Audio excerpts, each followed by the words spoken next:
Buenos días a todos los presentes. Les agradecemos profundamente que hayan decidido acompañarnos en esta ocasión.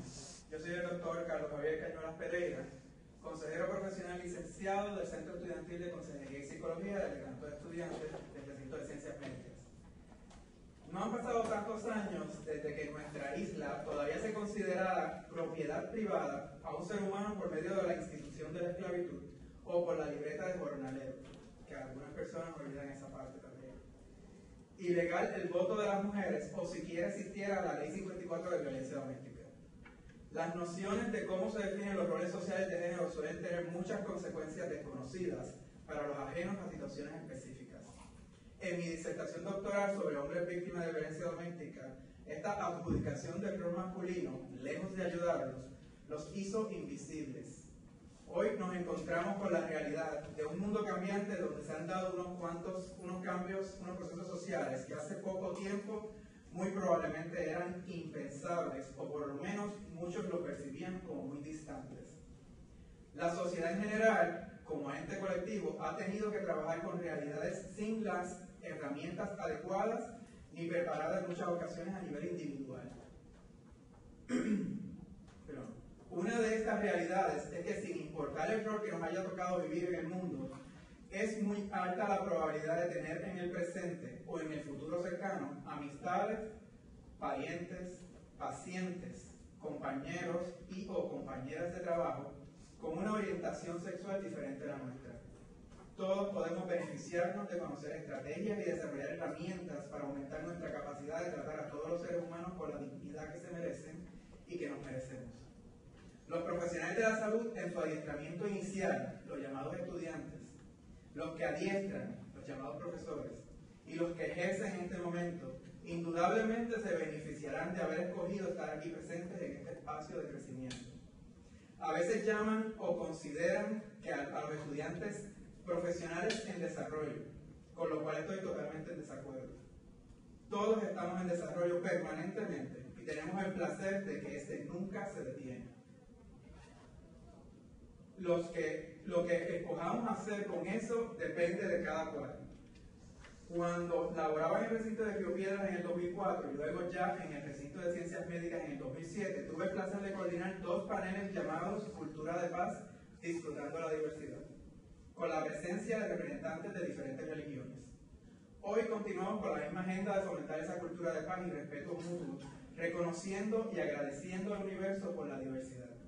Con esto en mente, les leeré una semblanza resumida de nuestros recursos, pretendiendo cumplir con el objetivo de que conozcan las extensas credenciales del mismo, pero sin restarle más tiempo para su conferencia. El doctor José Toro Alonso es psicólogo clínico, catedrático e investigador en el Departamento de Psicología del Recinto de Río Piedras de la Universidad de Puerto Rico. Posee un bachillerato en Ciencias del Recinto de Mayagüez, una maestría en Educación de la Universidad Católica, una maestría en Psicología Clínica y doctorado del Centro Caribeño de Estudios Postgraduados, hoy Universidad Carlos Albizu.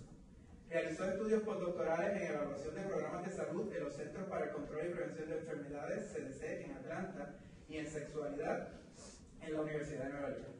Entre los cargos que ha ocupado se encuentran decano auxiliar de estudios graduados de la Facultad de Ciencias Sociales, director asociado del Centro Universitario de Servicios y Estudios Psicológicos, UCEP, director asociado del Programa de Adiestramiento e Investigación en VIH-Sida, proyecto que fue financiado por los Institutos Nacionales de Salud de los Estados Unidos, director ejecutivo de la Fundación SIDA de Puerto Rico, ha sido representante nacional en Puerto Rico, secretario general y presidente de la Sociedad Interamericana de Psicología en diferentes momentos, presidente del Comité Institucional para la Protección de Sujetos Humanos en la Investigación del Recinto de Río Piedras. Ha publicado más de 50 artículos en revistas arbitradas por pares, en revistas nacionales e internacionales, varios libros, escrito capítulos de libros de otros colegas en países latinoamericanos y editado 5 junto a estudiantes graduados en Guatemala y en Puerto Rico. Algunos de sus libros son Más allá del género, violencia doméstica en parejas del mismo sexo, 2005, Lo masculino en evidencia, 2009, Homofobia y ciudadanía, 2008, Masculinidades subordinadas, 2008, y LGBT, apuntes sobre su salud desde la psicología, 2011. El profesor Toro Alonso es un docente y un investigador apasionado por el trabajo que realiza y se destaca como mentor de numerosas tesis y disertaciones de estudiantes graduados y subgraduados de psicología, sociología, educación y trabajo social de la UPR y otras universidades del país.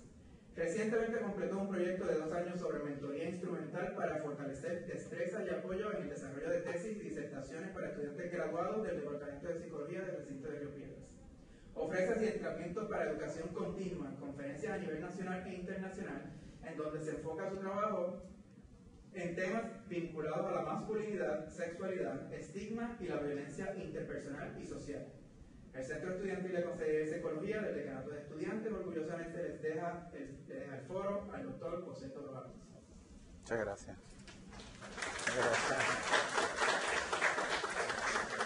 Muchas gracias por esa introducción. Agradecido de la invitación. Yo tengo lazos muy estrechos con el recinto. Obviamente primero por mi trabajo académico, pero también en mi vida personal. Mi hija es egresada de aquí de Salud Pública y hemos mantenido una estrecha relación con montones de colegas en las facultades, en las distintas escuelas, y me parece que me honra el que me haya invitado y estar aquí. Así es que agradezco la invitación y bueno, adelantando, estoy siempre a la orden, así que cuando me interesen, ¿verdad?, les interese para una buena conversación, pues estamos en la disposición. Yo quiero en el corto tiempo y más que nada generar un espacio de discusión y de conversación, pero tengo un par de objetivos que me parece que quería plantear. Primero, yo quiero explorar un poco la historia de las homosexualidades y empiezo allí porque a mí me parece que parte del estigma y la exclusión y el prejuicio que está vinculado hacia las relaciones con la homosexualidad está ciertamente vinculado a la historia, y estamos repitiendo, ¿verdad?, mitos y ideas irracionales que, a pesar de que los tiempos cambian, la realidad es que todavía permanecen, y me parece que es importante mencionarlo. Por otro lado, es cierto que desde el punto de vista de las políticas sociales ha habido unas grandes transformaciones, pero el asunto, la realidad es que las actitudes no se transforman necesariamente por decreto y la legislación no cambia automáticamente las actitudes de las personas, ni siquiera de los legisladores y las legisladoras que supuestamente defienden, ¿verdad?, y apoyan estos cambios. Pero sin lugar a dudas, un poco la historia más reciente nos va a mostrar todas las transformaciones y desde luego esto es un tema que está en plena transformación, ¿verdad? Acaba de bajar una decisión de la Corte Federal precisamente ayer y esto, ¿verdad?, obviamente va a continuar. Hay un proyecto que está bajo litigio también con respecto a las adopciones, que podemos un poco hablar de eso. Quiero entonces discutir el impacto de la orientación sexual en la amistad en términos generales, porque un poco, ¿verdad?, hay una preocupación sobre eso y quiero hacer una provocación que nos permita reflexionar precisamente sobre lo que es la diversidad y qué es lo que tenemos entre manos. Es altamente probable que la homosexualidad y las homosexualidades existan desde que el mundo es mundo. Hay evidencia antropológica de hallazgos que permitirían indicar que, si no quizás la dirección del deseo, que es algo que subjetivamente se desarrolla y es difícil de mostrar evidencia, pero sí de transformaciones del género, porque hemos encontrado o han encontrado los antropólogos hallazgos de enterramientos que responden a las direcciones del género y que se han encontrado esqueletos masculinos que han estado enterradas precisamente con posiciones y con características que corresponden a lo femenino, con inclusive elementos que se añaden al enterramiento que responden precisamente a lo femenino, que probablemente pudieran indicar un cierto reconocimiento de la orientación de género de esa persona. Por otro lado, los asuntos de la práctica antecede la identidad, y desde luego vamos a encontrar que hay una multiplicidad de prácticas homoeróticas que se dan y que se han dado a través de la historia y de las cuales tenemos evidencia, inclusive que están plasmadas en los textos, inclusive textos bíblicos, donde, ¿verdad?, hay probablemente una relación entre David y Jonatán, que por lo menos si no es obvio, pues levanta sospechas. Así es que, desde luego, hay evidencia que las homosexualidades, por lo menos en términos comportamentales, han existido siempre. Lo que quizás varía son los significados. Y desde luego cada cultura y cada momento histórico le va a dar significados distintos a eso, ¿verdad?, que ocurre, quizá con significados variados que pueden ir desde el control, el triunfo, la guerra,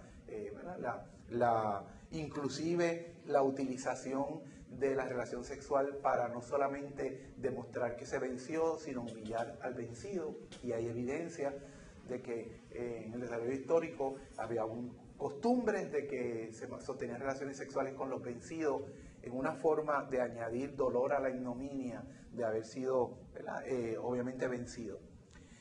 Sabemos de Grecia porque quizás ahí hay una evidencia un poco más demostrada y muestra empírica de dibujos y de elementos de legado de la cultura, que sí representa claramente que había una serie de comportamientos sexuales que tenían significados bien particulares, porque lo que sí podemos decir, a pesar de que se reconoce que históricamente las homosexualidades han estado presentes, los significados desde luego no son los mismos, y esto no quiere decir que toda la cultura en un momento dado y en un contexto histórico y geográfico todo el mundo aceptara y reconociera, pero probablemente en los periodos en que estamos hablando sobre Grecia, la particularidad de la relación adulta de un hombre adulto con un hombre joven en el proceso de mentoría parece desde luego que tenía elementos también eróticos. Y esto quizás responda más a la construcción de las masculinidades que a la construcción de las homosexualidades, porque la construcción de esta relación trasciende los elementos, ¿verdad?, que aunque hay elementos desde luego eróticos y conductuales de homosexualidades, responde más a una forma muy particular de cómo se construyen los hombres y qué significado le dan los hombres en Grecia a transmitir esa masculinidad, incluyendo, ¿verdad?, a través de la relación sexual, incluyendo el felatio y el compartir de fluidos corporales que representaban probablemente esa transmisión de una mirada particular de lo que significa ser hombre.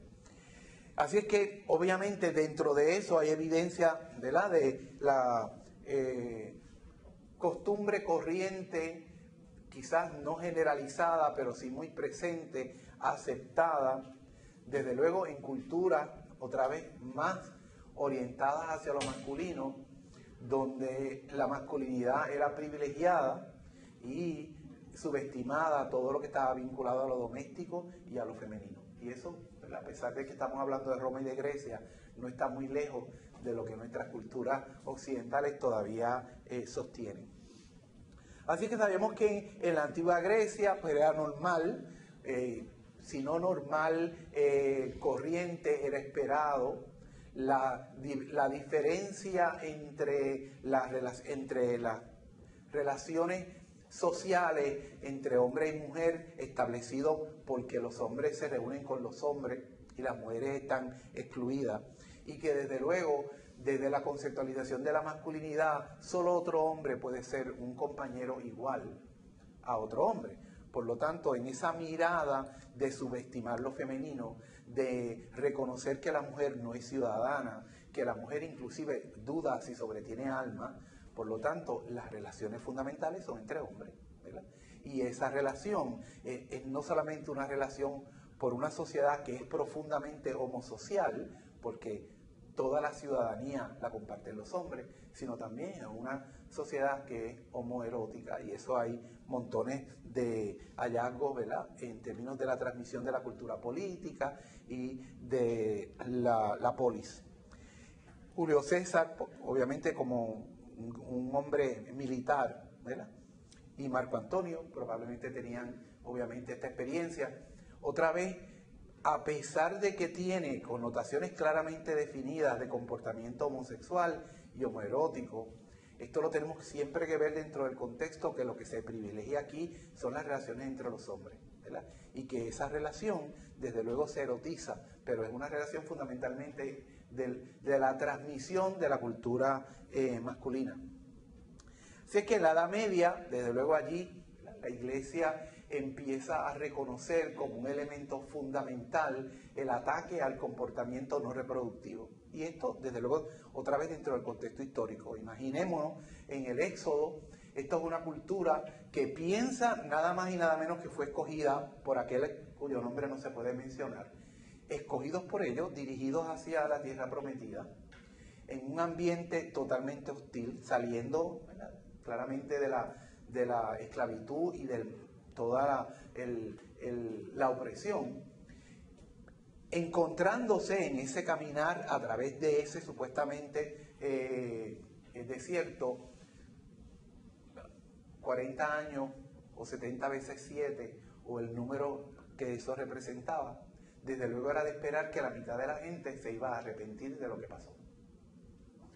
Por lo tanto, en ese proceso, con una alta influencia helénica en el contexto que rodea a esta cultura, la gente empieza a tener influencias primero de múltiples dioses, segundo de la prostitución como parte del culto a los dioses, evidentemente conducta no reproductiva, conducta sexual entre personas del mismo sexo.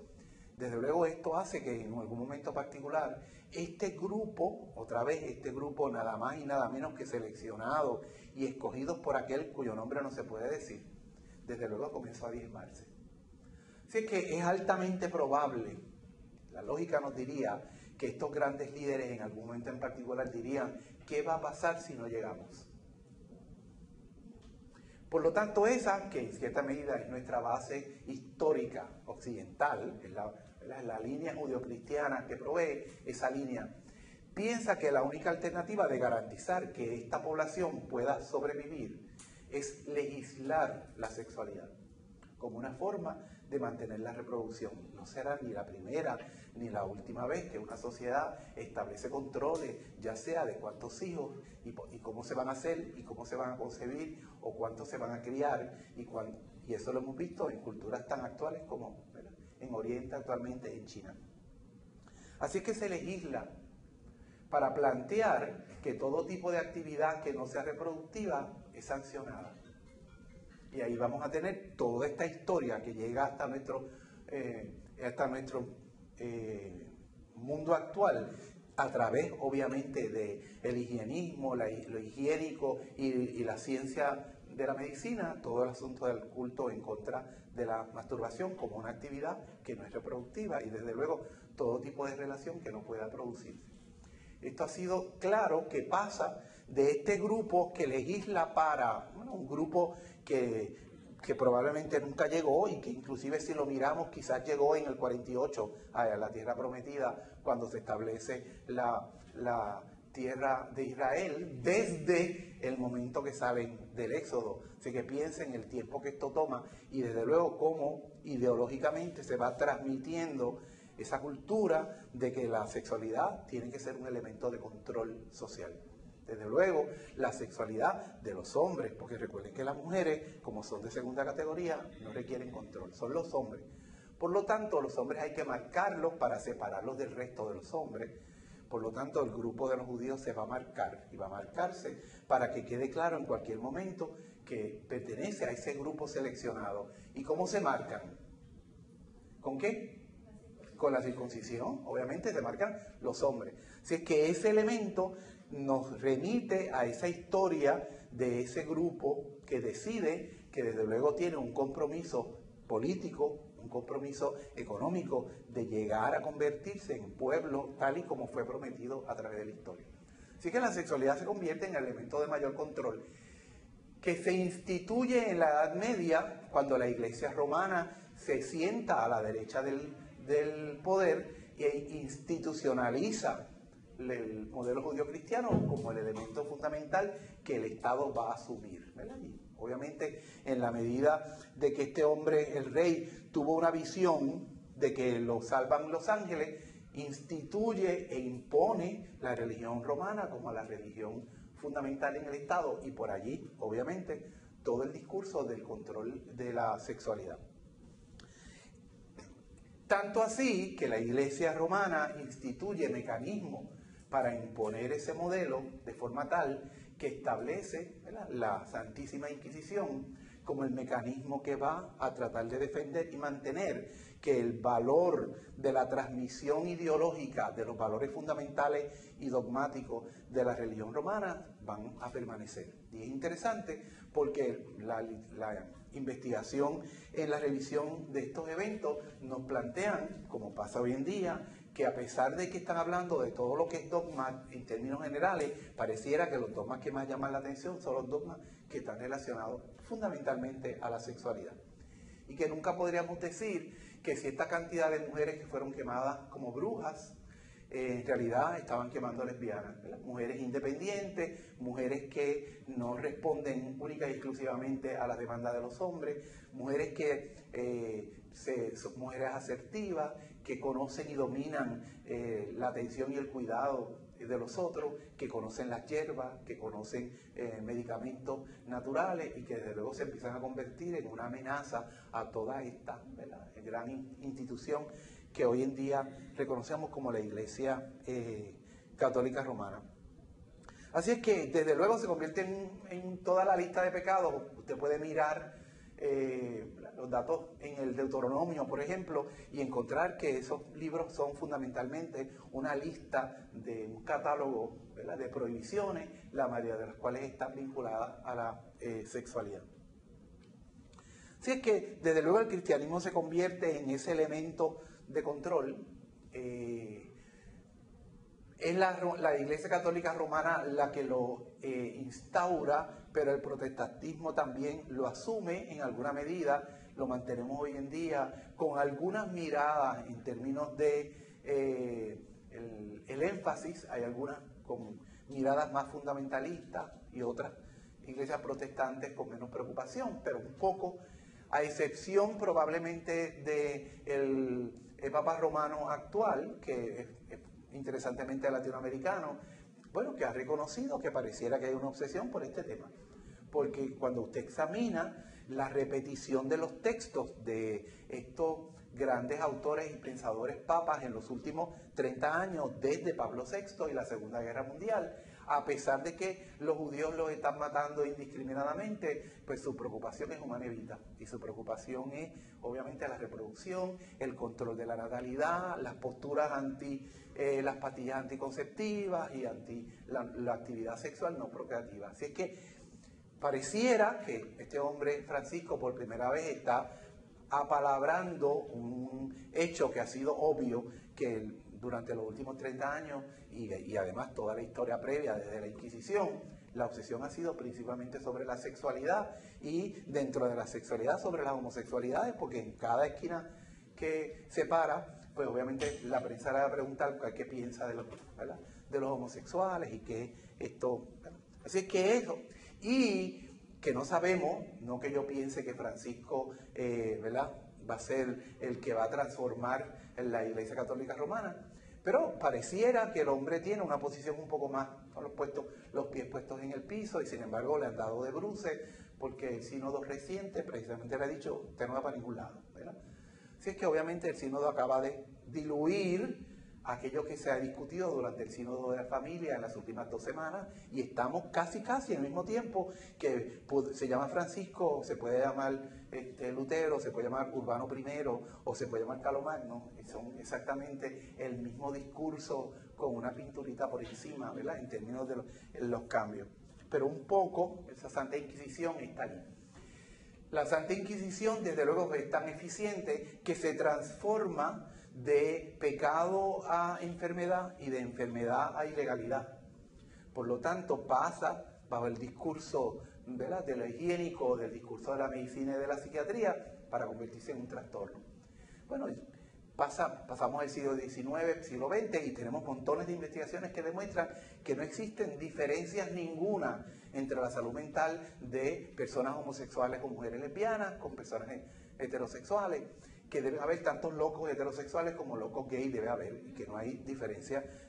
Y que a pesar de que la Iglesia Romana insiste que esto es un trastorno intrínseco, la realidad es que desde el punto de vista de salud mental, la homosexualidad no adscribe ninguna característica particular que represente, ¿verdad?, inevitablemente un trastorno de salud mental. Así que en el 70 se basan todas estas luchas y todas estas investigaciones, hasta que finalmente, ¿verdad?, el Colegio de Psiquiatras decide que hay que eliminarlo de la lista, ¿verdad?, de enfermedades, que un poco se parece al Deuteronomio, ¿verdad? El Deuteronomio es una lista de códigos y este DCM pues también es otra lista de enfermedades.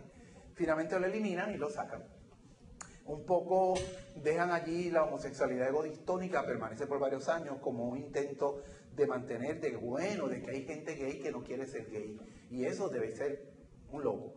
Por lo tanto, ese se permaneció, luego ya, pasado varios años, se elimina totalmente, no hay ninguna referencia actual, ¿verdad? A pesar de que en los últimos 5 años en Estados Unidos y en Puerto Rico se ha diseminado una cultura de la terapia reparativa o la terapia de curación, ¿verdad?, que es esa terapia desde otra vez la medicina, la psiquiatría y la psicología de hacer intentos de curar.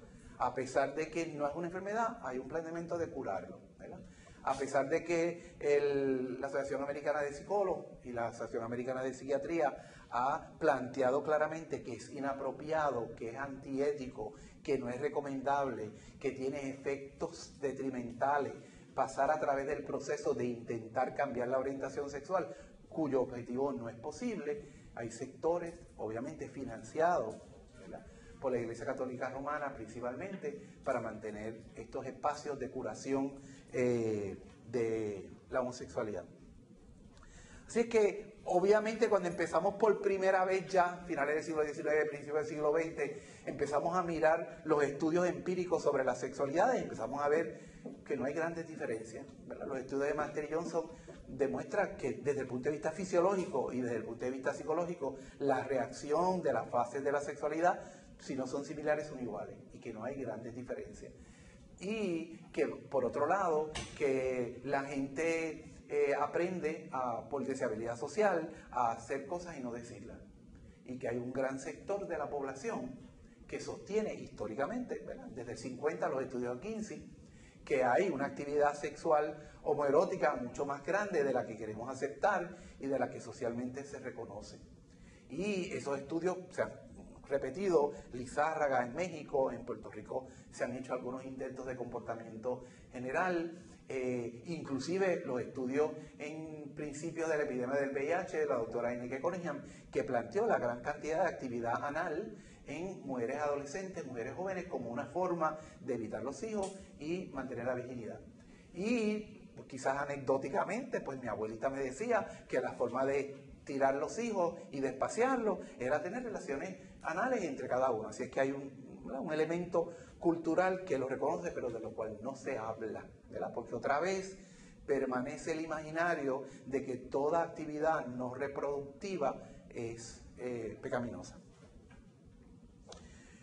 Así es que se elimina del DCM, no tenemos referencia ninguna, pero permanece un imaginario, ¿verdad?, de que hay una norma y de que esa norma es a donde la gente se tiene que referir. Y es a través de esa normativa que tratamos de mirar todo lo demás. Aún en cultura donde la actividad entre personas del mismo sexo es en algún modo reconocida y aceptada o tolerada, siempre es desde el referente de la heterosexualidad. Es una fase. Hay culturas actuales en el Amazonas donde la actividad entre personas del mismo sexo es esperada, sobre todo por la división de los géneros en la sociedad. Sin embargo, esa actividad debería ceder para pasar a una actividad heterosexual, que sería lo que socialmente, ¿verdad?, estaría aceptado, y que un poco recoge Freud de allí esta idea de la inmadurez y de que reconoce que sí, y habla con una señora que tiene un hijo homosexual y se le explica y le dice que eso no es ningún problema, con la expectativa de que eso va a madurar y que en algún momento la actividad sexual madura es una actividad heterosexual. Y desde luego es una actividad que es penetrativa, porque obviamente el objetivo, otra vez, es la reproducción. Si es que se mantienen los mitos, no es desde el punto de vista de la ciencia, no hay evidencia, no tenemos ninguna evidencia empírica, sino todo lo contrario. De hecho, los primeros estudios que se hicieron en la década del 50 se administraban pruebas proyectivas a grupos de hombres homosexuales y hombres heterosexuales y se le daban a psiquiatras y psicólogos para que le evaluaran y vieran si podían determinar quién era el resultado de las pruebas, por ejemplo, la prueba Rocha o el MPPI, y dieron al traste porque no podían los profesionales especialistas identificar por la prueba diferencias de ningún tipo que pudieran apuntar a que esa prueba la contestó un homosexual o una lesbiana. Queda el mito de que es un trastorno de personalidad, ¿verdad? Y debo aclarar que desde luego hay un elemento que se convierte en el estereotipo. Los estereotipos son reales. Los estereotipos existen, por eso se llaman estereotipos. El problema del estereotipo es que hay una tendencia a generalizar, ¿verdad?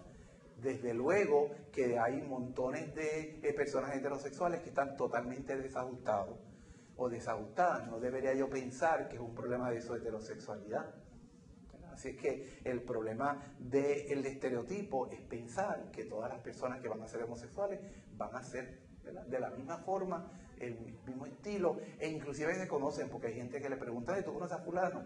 No lo conozco, no, es que es gay. Será gay, pero hay una presunción que hay un código secreto donde que todos los gays se conocen. Que los gays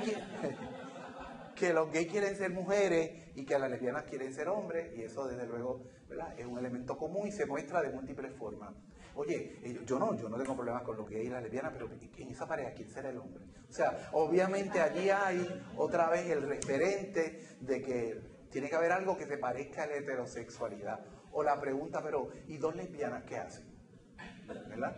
Porque pareciera ¿verdad?, una contradicción. O sea, es como hacer tortillas sin huevo. O sea, es este asunto de qué hacen dos mujeres cuando la sexualidad es claramente, ya lo dijo Clinton, ¿verdad? Yo no tuve relaciones sexuales con esa mujer.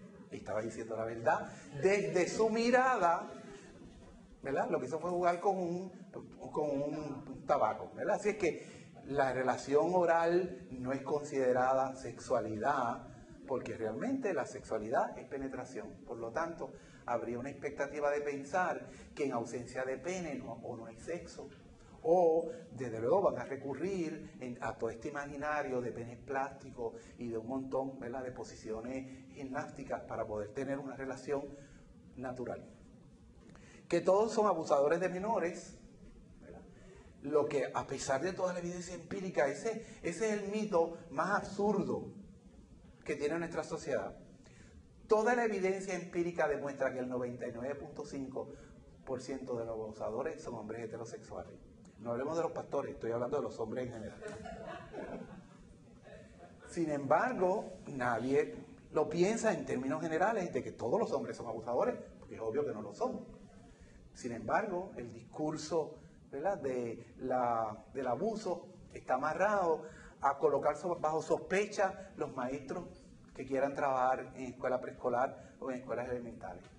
Los mismos superintendentes han puesto, ¿verdad?, bajo sospecha estos maestros.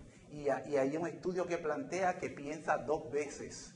Y entre un hombre y una mujer, para contratarlo para preescolar en igualdad de condiciones, cogerían a la mujer, ¿verdad?, pensando que hay bajo sospecha, ¿verdad?, el asunto de lo masculino. Que harán un acercamiento sexual a cualquier persona que les atrae. Bueno, porque hay un elemento allí que está vinculado a que lo que lo destaca no es que es una persona, sino que es sexual, ¿verdad? No es un hombre, no es una mujer, sino es el elemento de la sexualidad. Entonces asume, no, a mí que no me haga de hacer un acercamiento, ¿no?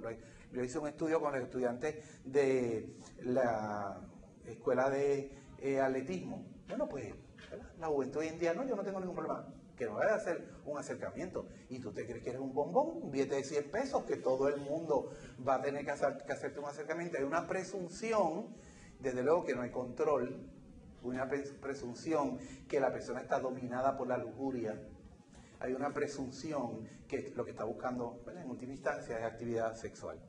Que solo piensan en sexo, que se pasan anunciando la homosexualidad, ¿verdad? Porque qué empeño. Pero pueden tener pareja y estarse callados. Nadie se mete en lo que hace la gente. ¿Cuál es el jodido empeño de estar anunciándolo? Ir a la corte, hacer marcha, si los heterosexuales no hacen marcha, ¿verdad? O sea que hay una acusación de que hay un esfuerzo de imponérselo, y en esta cultura lo vemos in your face, ¿verdad? Porque entonces se junta el hambre y la ganas de comer, y cuando usted mira la parada, ¿qué hace la gente en la parada? Pues va a joder, va a tirarse a hacer las expresiones más dramáticas para llamar la atención. Primero, derecho al que tienen, pero segundo, porque saben precisamente qué es lo que están provocando ahí, ¿verdad? Que no pueden establecer relaciones estables. No sé qué quiere decir eso, porque en nuestra cultura heterosexual, 3 de cada 5 terminan en divorcio, ¿verdad? Así que el matrimonio es el fracaso de la historia. Perdón, corrijo.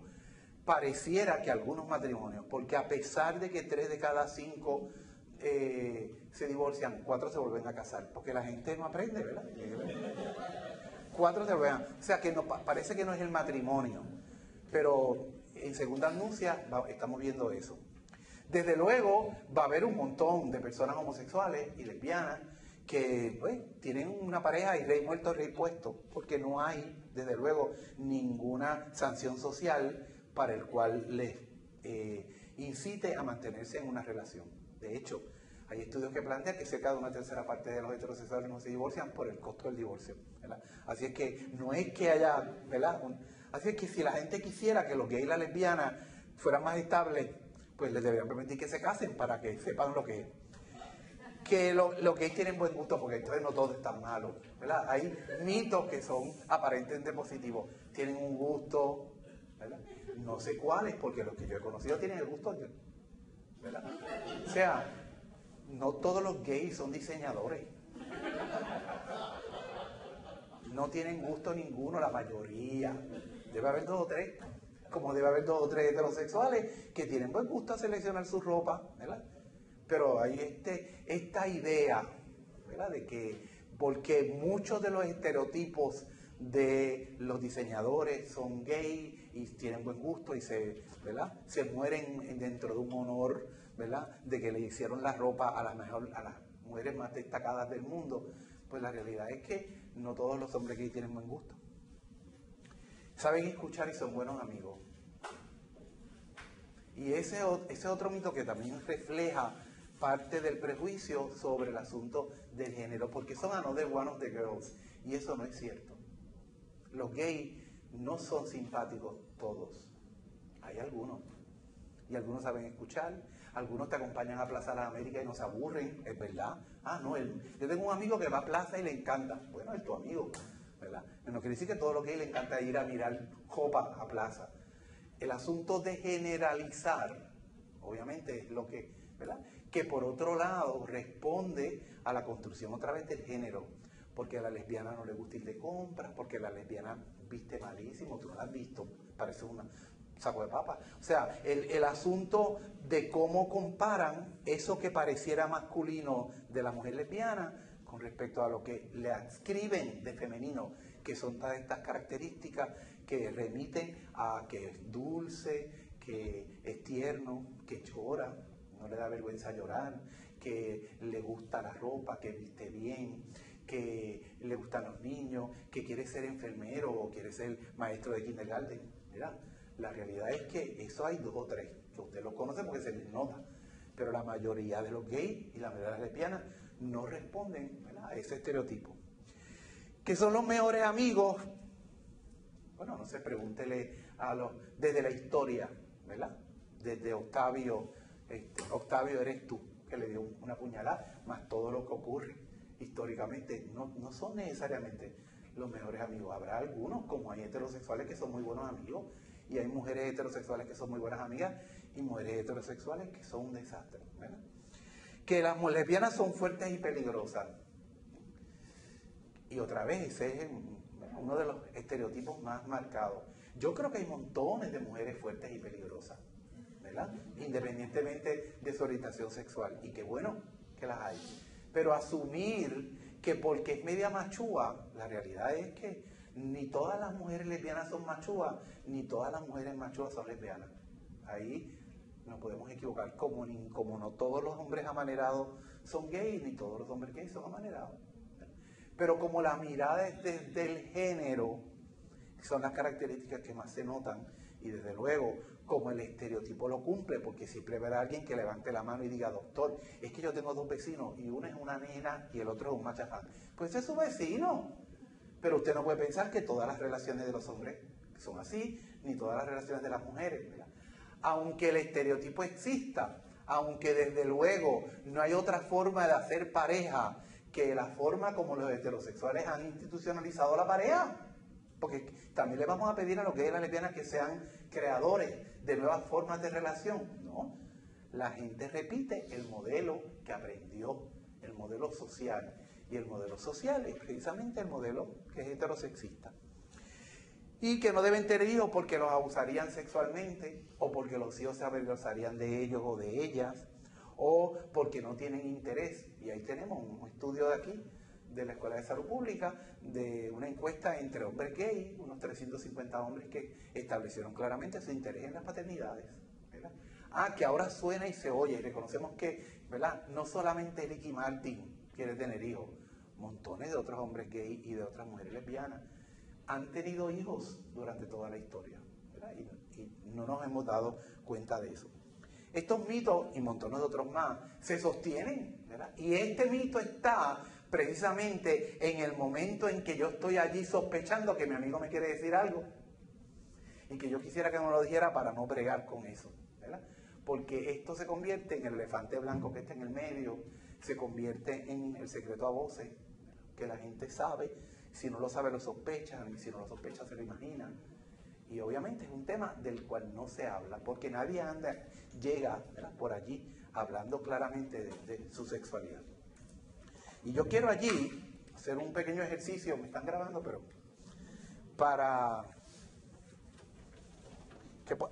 Se me olvidó que no me puedo mover. Estoy amarrado.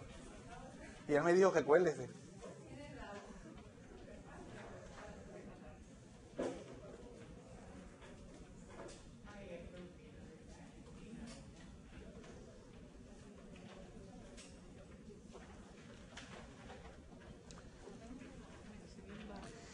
Y esto es un cuestionario que se preparó en Estados Unidos inicialmente, se tradujo al español en Argentina, que a mí me parece muy oportuno y que yo quiero que ustedes lo lean, ¿verdad? Y que lo piensen, así que vamos a dar un minuto para que usted pueda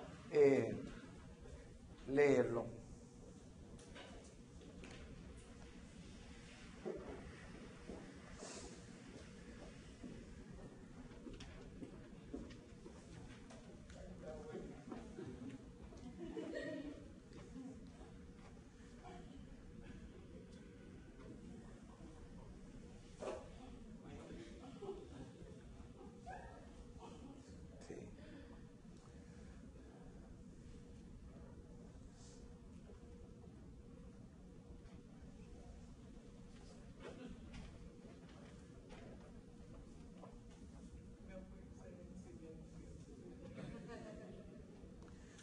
Así que la pregunta es, para un heterosexual, ¿qué causó tu heterosexualidad?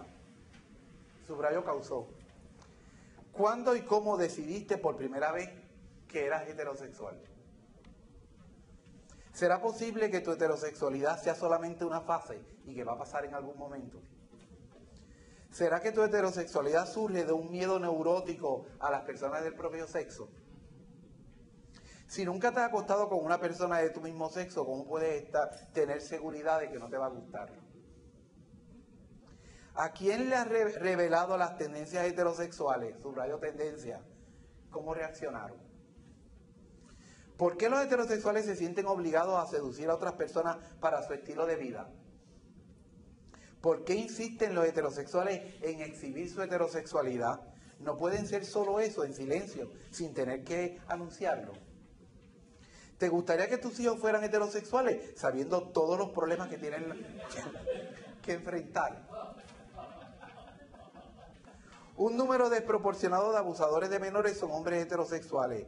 ¿Piensas que es seguro exponer los niños a maestros, médicos, pediatras que son heterosexuales? A pesar de todo el apoyo social para el matrimonio, las tasas de divorcio suben especialmente.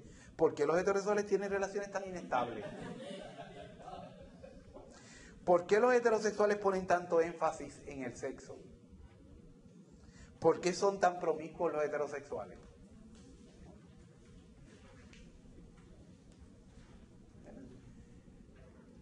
Y esta línea de interrogatorio es el constante interrogatorio, ¿verdad?, verbal y no verbal que reciben las personas gay y lesbianas, de sus familias, de sus consejeros, ¿verdad?, de sus profesores y profesoras, de sus amistades.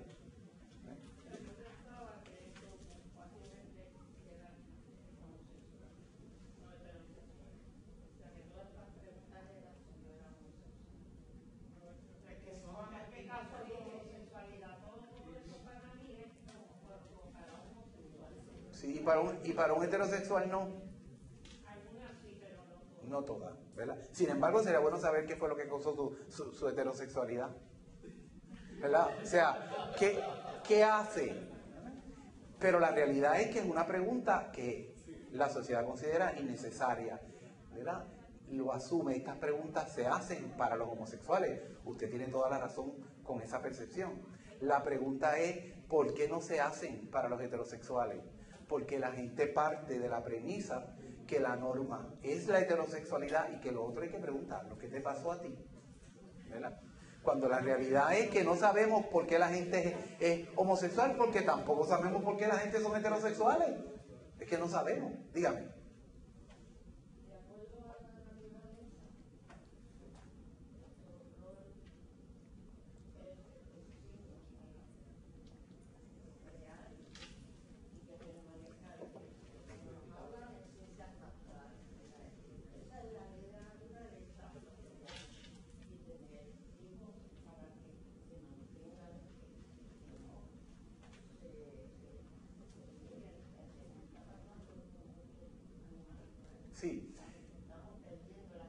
Sí, lo que pasa es que la mayoría de la actividad sexual en esta especie humana no es productiva. Piense, desde las masturbaciones, igual, voy a asumir que son solo los adolescentes los que se masturban, que no es cierto, pero desde la masturbación adolescente, el problema de los periodos fértiles, la variación en fertilidad, y luego de la menopausia, la mayoría de la actividad sexual que tienen los heterosexuales no va dirigido a ninguna reproducción, es imposible la reproducción. Es cierto que la actividad sexual, parte de la función es la reproducción, pero lo que la naturaleza o la natural, como usted dice, debe añadir, que la sexualidad está hecha precisamente para compartir el placer. Y es ese el elemento que se nos olvida cuando nos acercamos a lo natural, porque lo natural suena a lo divino, suena a una orden, suena a la norma y a la regla, pero la realidad es que la sexualidad es la forma de expresión de lo que es el deseo, lo que es la pasión, lo que es el gusto, el placer y el orgasmo. Eso es parte fundamental, no necesariamente la reproducción, porque todo sexo es placentero, pero no todo sexo es reproductivo.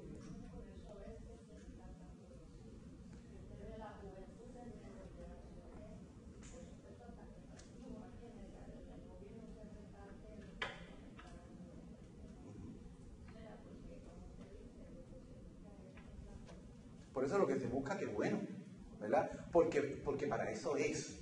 O sea, otra cosa es que lo usemos para violar o que lo usemos para abusar, ¿verdad? El elemento del uso de la sexualidad, además de placer y reproducción, con gran frecuencia, es usar la sexualidad como un elemento de poder. Y eso es lo que tenemos nosotros que un poco...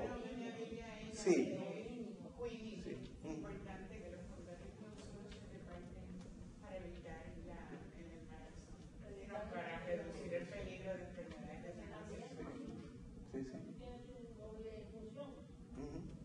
Sin embargo, a pesar de todo lo que usted dice de lo natural, Estas preguntas no se le hacen a los heterosexuales, se hacen solamente a los homosexuales. Y un poco la pregunta es esa, ¿por qué me lo tiene que decir?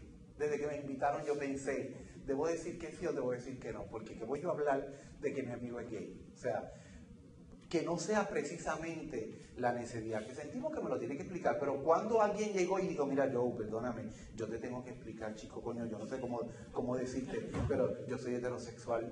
Yo nunca, en la vida nadie ha hecho eso.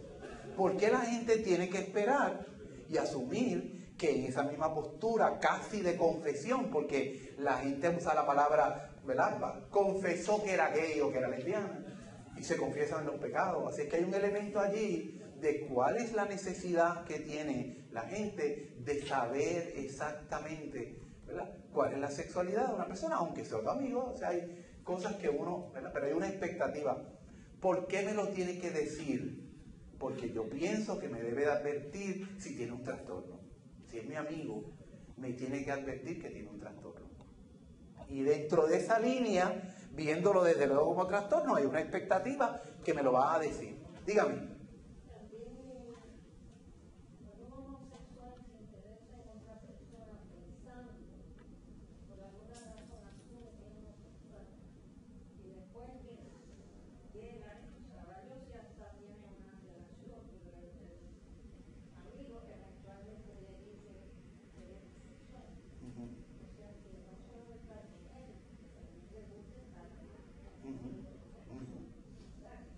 Pero eso es un evento que le va a pasar no solo a los heterosexuales, perdón, a los homosexuales. Hay montones de heterosexuales que se enamoran de alguien, se le acercan y resultó que tocan otra banda. O sea, eso no diferencia, o tocador, eso no hace la diferencia en los heterosexuales, en los homosexuales.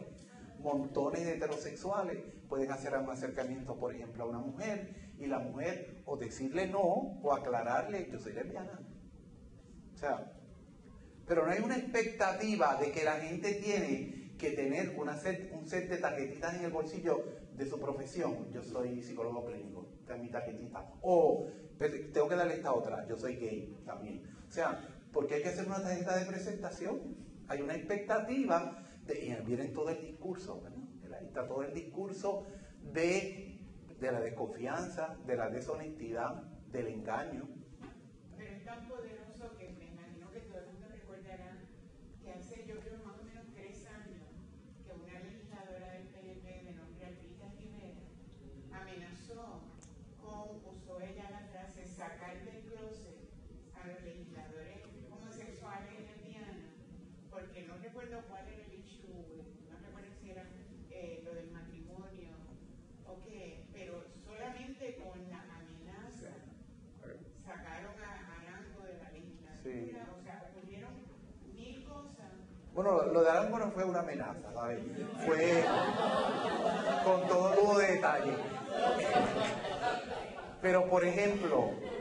Pero ocurrió todo más o menos. Sí. Lo que fue interesante fue la campaña de alcaldía, donde empezaron a tirar una campaña que decía no metas la pata en San Juan cuando vayas a votar, ¿verdad? Y era bien interesante porque la candidata era Cucuza.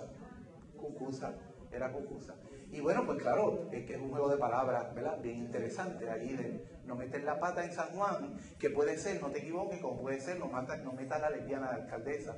Así que hay ahí elementos. ¿Cómo y cuándo le digo a un amigo que soy heterosexual? Bueno, porque esas aclaraciones no se hacen. Si yo pienso que todo el mundo debe ser heterosexual, y en esa medida, ¿verdad?, me tienen que aclarar las diferencias, y después de todo, porque hay siempre un temor, ¿verdad?, sobre todo los hombres, de que vaya a haber un acercamiento. Las mujeres, por otro lado, tienen una forma muy distinta de manejar sus relaciones de intimidad, incluyendo porque las mujeres se visten, se desvisten, comparten la habitación, hay unas relaciones muy distintas con respecto a eso.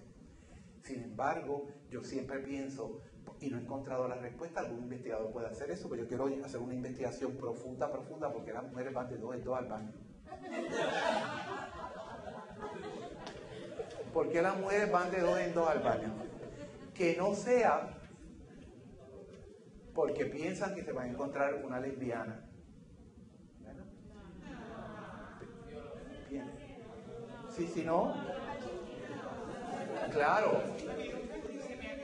20 siglos después de una cultura, pensamos que no tiene ninguna razón.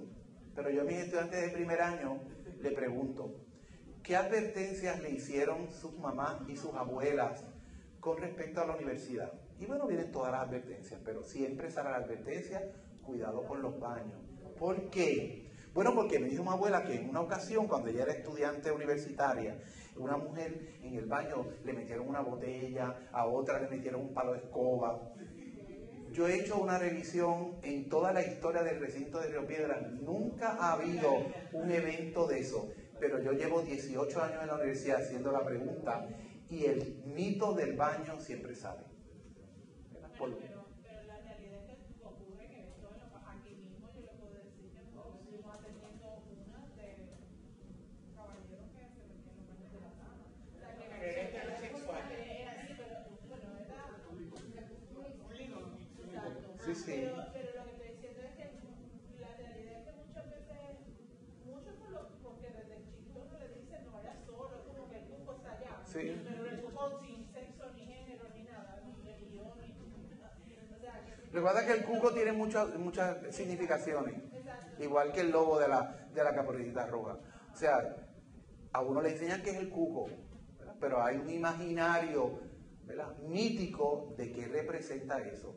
¿Por qué? Bueno, porque como pensamos que la lesbiana es casi un macho, va a tener actitudes y comportamientos tan agresivos y atrevidos como un hombre. Mientras que los gays no le hacen ninguna advertencia, porque ¿qué va a hacerte el gay? Sacarte una pestaña y pincharte. Eso es lo más que puede hacer. O sea, si empiezas a mirar el asunto de cómo el género cruza, adscribe posiciones totalmente diferentes al asunto de él. Por lo tanto, la incomodidad de la amistad habla de nuestra posición, no de la de él o de la de ella. La incomodidad con respecto a la información que me va a dar este otro hombre habla de mi propia inseguridad sobre mi sexualidad y sobre mis relaciones, y no habla del otro. Ese imaginario de que mejor no me lo diga habla de mí y no habla precisamente de mi amigo. Por otro lado, la amistad tendrá que decir cómo se construye y en qué medida esta persona siente un espacio de seguridad para decirlo. Porque hay todo un discurso social anti-homosexual que se repite inclusive por los amigos, los chistes, las bromas, el comentario, la mirada, que dan indicadores claros de que este no es un lugar seguro para tú decirlo. Es importante mencionar en continuidad lo que estás diciendo, cómo los medios de comunicación nutren esos estereotipos, porque lo poco que se produce en Puerto Rico, lo poco, porque todo es la casi siempre viene un personaje que es una caricatura, pero que para la mayor parte de la población del país que es ignorante relativo a la ciencia detrás de estos temas, lo compran como que es representativo de la realidad. Correcto, el estereotipo es, y desde luego, un adolescente, un preadolescente o una preadolescente que están mirando eso en su propio proceso de desarrollo no tiene modelos. La forma en cómo se construyen las homosexualidades es desde el referente de la heterosexualidad, porque no hay modelo. No hay este vecino que tú hayas conocido toda la vida como el vecino que tiene su pareja y que participa de las reuniones de la comunidad. No hay, los homosexuales y las lesbianas han sido obligados a proteger profundamente sus relaciones, ¿verdad?, aislándolas del discurso homofóbico social, porque la realidad es que no sabemos cuántos hay. Si fuera cierto los estudios de Kinsey aplicados a Puerto Rico, fácilmente aquí hay más de 400.000 puertorriqueños y puertorriqueñas que son gays y lesbianas. ¿Dónde están? No caben en una discoteca, no están todos en la discoteca, no van. Igual que no todos los heterosexuales van a discoteca, no todas las lesbianas y los gays van a discoteca. El promedio probablemente está en su casa, con su pareja, y su problema principal es cómo pagar la luz a fin de mes, igual que cualquier otro ser humano. Pero asumimos que están, ¿verdad?, y que estos medios de comunicación, desde luego, representan, ¿verdad?, esa realidad del chiste y la broma, que otra vez está bien vinculado a lo femenino, ¿verdad?, porque siempre es la loquita del barrio la que presentan allá. O, en mis mismo, ¿verdad? Los programas inclusive de productores o de escritores más serios como Sunshine o de mayor habilidad, piense, tiene esta figura de la lesbiana, ¿verdad? De pelo cortito, seductora, que tiene al marido sentado y que está velando a la vecina. Ese es el discurso que se ve, ¿verdad?, constantemente en los medios de comunicación, ¿verdad? Así que yo creo un poco si los medios mantienen un imaginario que es profundamente nefasto, no porque no exista esa figura, sino porque esa caricatura se piensa que es la generalidad. Dígame. Una estrategia, perdóname, Ajá. una estrategia, por ejemplo, nosotros tenemos, se admiten 110 estudiantes de medicina cada año, y en la introducción a uno de los cursos yo siempre les planteo, si los datos de Estados Unidos son correctos y son aplicables a Puerto Rico, ellos me admiten a través de 10 y 15 homosexuales de mañana. Lo traigo para que sepan que los comentarios que hagan, los chistes y cualquier representación, el estudiante que está sentado a su lado puede estar tomándolo como una ofensa personal. Y esto es, todos los años, esto es parte de la introducción al curso que yo voy a dar. Sí, todavía pareciera que la homofobia permanece siendo el último prejuicio tolerable, porque el resto de los prejuicios socialmente ha empezado a ser rechazado. Por ejemplo, alguien que sea abiertamente y brutalmente racista va a recibir una sanción social, porque la sociedad, bueno, se ha puesto más sofisticada, ¿verdad? Pero no toleramos esa expresión. Igualmente la misoginia, o sea, una expresión de que la mujer no sirve, que no vale, que son porquerías. Eso, en esta cultura ya hemos aprendido que eso es inapropiado.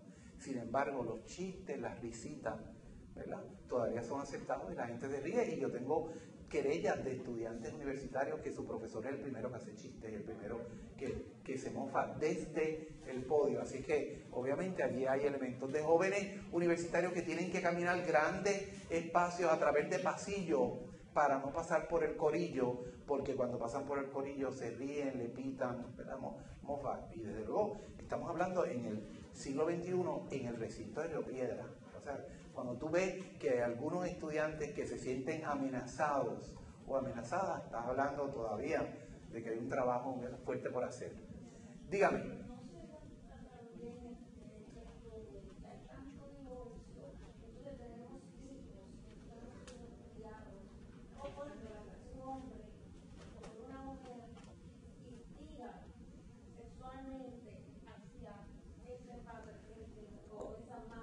El 45% de las familias puertorriqueñas son de jefatura de familia. ¿Usted cree que 45% de los hombres puertorriqueños serán gays? No son, yo no creo, yo no tengo datos, pero no creo que son. Porque sería, o sea, si la razón fuera por la relación con la madre, bendito sea Freud, la realidad es que, ¿verdad?, los hombres gays se caerían por las esquinas. Mira, hay hombres gays que están obsesionados con lo femenino. Y hay hombres gay que su mamá es una mujer dominante y que el padre es un bobolón y son gay. Y a lo mejor esa puede o no puede ser la razón. Pero hay montones de hombres gay que sus padres son muy masculinos, muy presentes en su crianza, con madres que son sumisas y también son gay.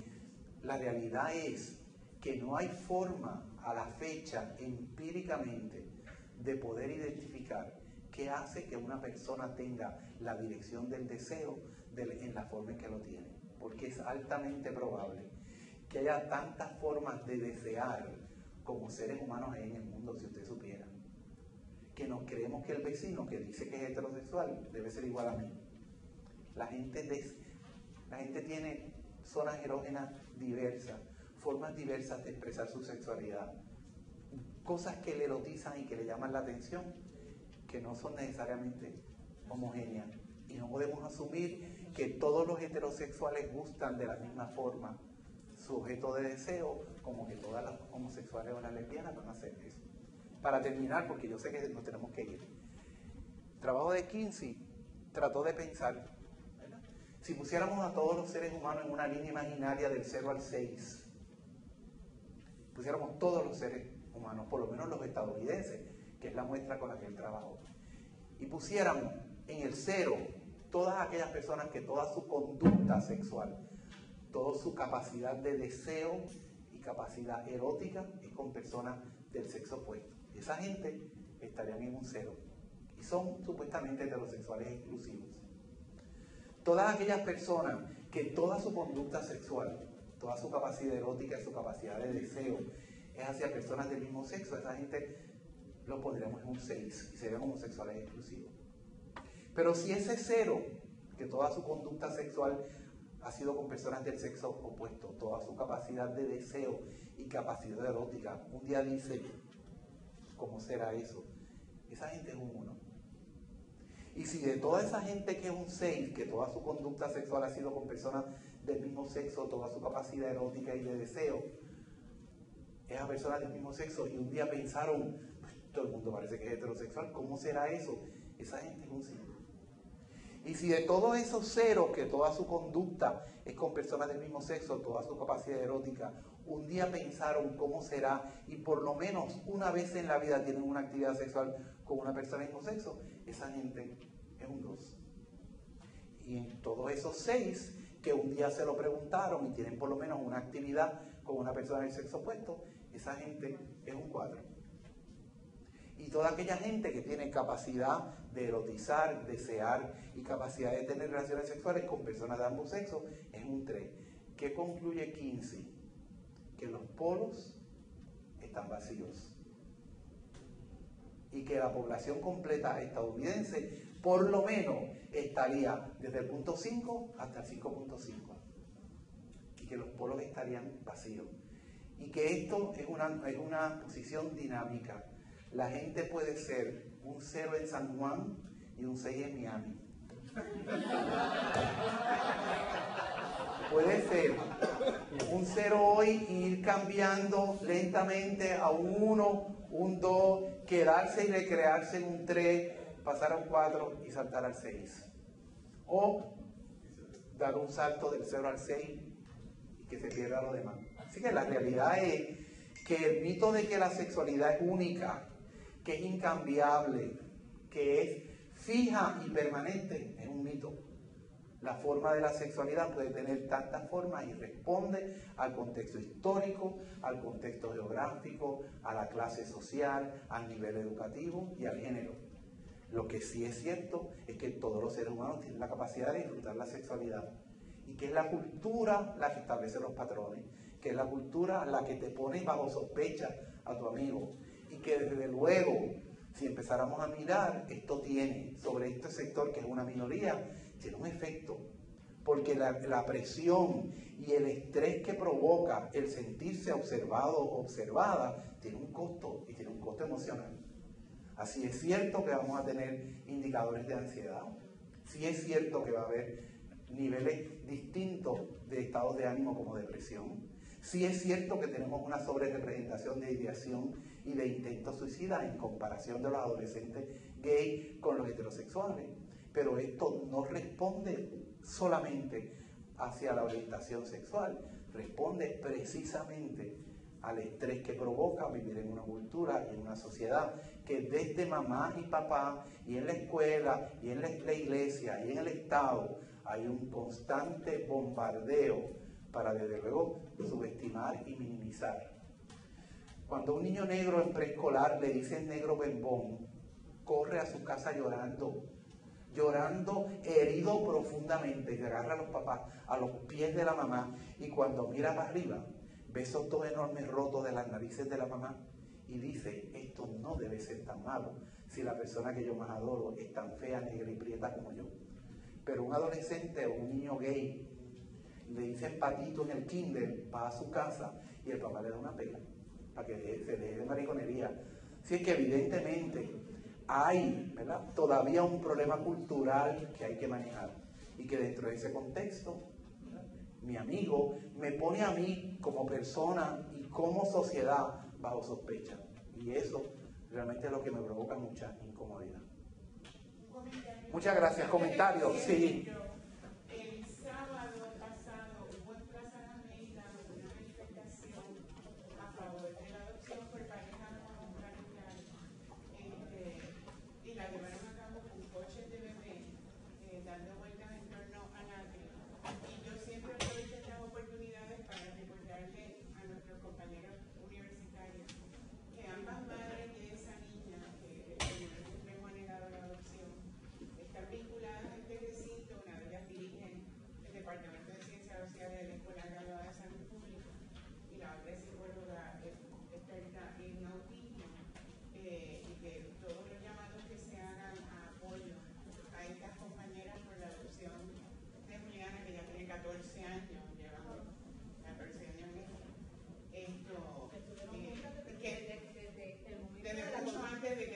pensar en esa niña, ya era María, que la expresión de solidaridad de todos nosotros como comunidad universitaria es crucial.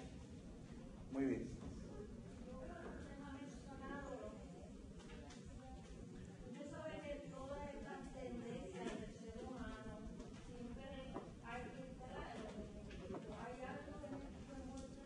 No hay evidencia ninguna.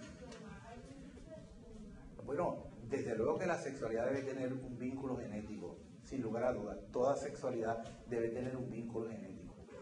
Si hay un gen o un alelo que habla o remite a la heterosexualidad o a la homosexualidad, no tenemos evidencia empírica. Hay algunos indicios, para ser honesto, tampoco vaya a decir que yo me quedé con información. Hay unos indicios que pudieran apuntar hacia el origen genético, sobre todo en el estudio de gemelos. Gemelos idénticos, cuando un gemelo es gay, el otro tiene cerca de un 60% de probabilidad de también serlo. Eso apunta hacia, sobre todo, gemelos criados en circunstancias distintas, porque obviamente si se crían en el mismo hogar podríamos decir que es ambiental. Sí.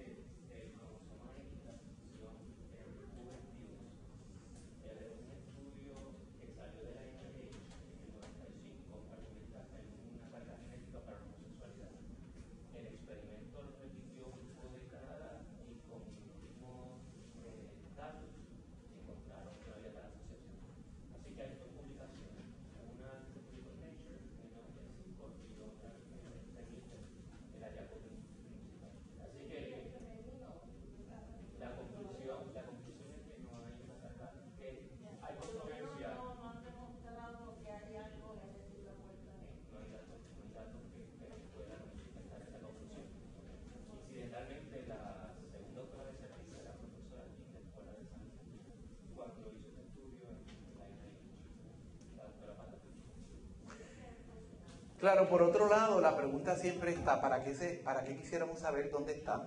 ¿Y en qué gen, y en qué punto, y en qué esquina?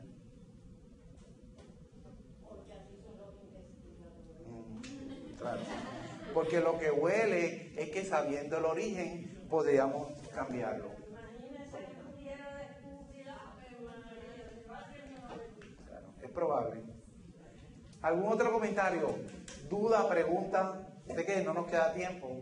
Yo quiero agradecerte que a ti y a los organizadores de esta actividad, Carlos, Blanca, no sé si tú también estuviste en la organización, porque aquí yo me imagino que la mayoría somos facultades, pero tenemos que recordar que estos temas tienen que estar todo el tiempo en nuestros currículos con nuestros estudiantes que no tienen tiempo de venir a las actividades especiales.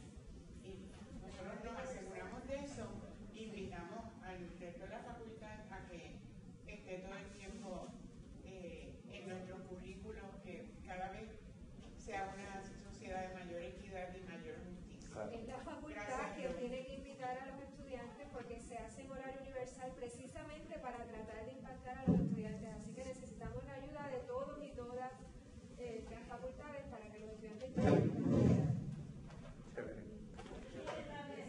No tengo, fíjense, ninguna de las dos tengo hoy, pero